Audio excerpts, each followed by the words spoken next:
I worked with family in our restaurant and had an opportunity to start following around my aunt in the restaurant and learned how to start walking through the dining room. And as soon as I had an opportunity to work, I started as a dessert girl in a tiny little room in the back and cutting and slicing all the desserts and making ice cream sundaes.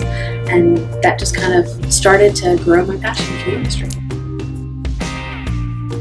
And so I ended up staying at Johnson & Wales. I worked in the Department of Residential Life and did that throughout my entire time there. Some wonderful transferable skills that I walked away.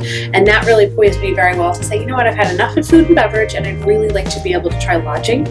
And so one of my friends had me present in a classroom with a recruiter from Bristol Hotels and Resorts in the background. And then afterwards they said, hey, we want to talk to you. And from there, I got an opportunity to work in the city of Boston. The Staybridge Suites by Intercontinental Hotels Group was probably my favorite because of the fact that it was studio, 1-bedroom, and 2-bedroom suites. And your guests actually stayed longer.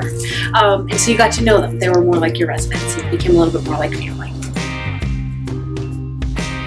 Actually exceeded that goal, and I became the general manager of Holiday Inn Express in South Boston when I was 24.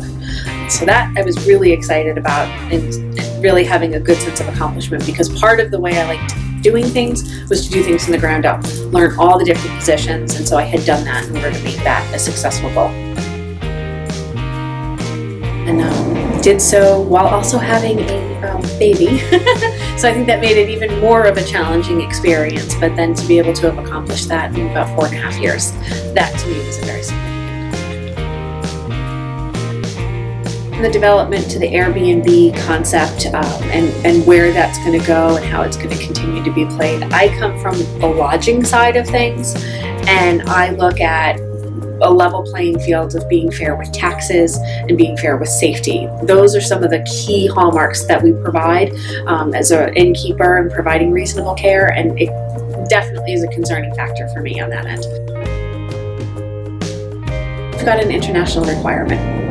And so on the global end of things, most of our students do a study abroad experience, but there are some alternative options to do so as well. And I think that alone starts to give our students a perspective that others don't about how global our industry is, and start to take things with a different sense of passion, especially when they return and they can relate that to the classroom experience.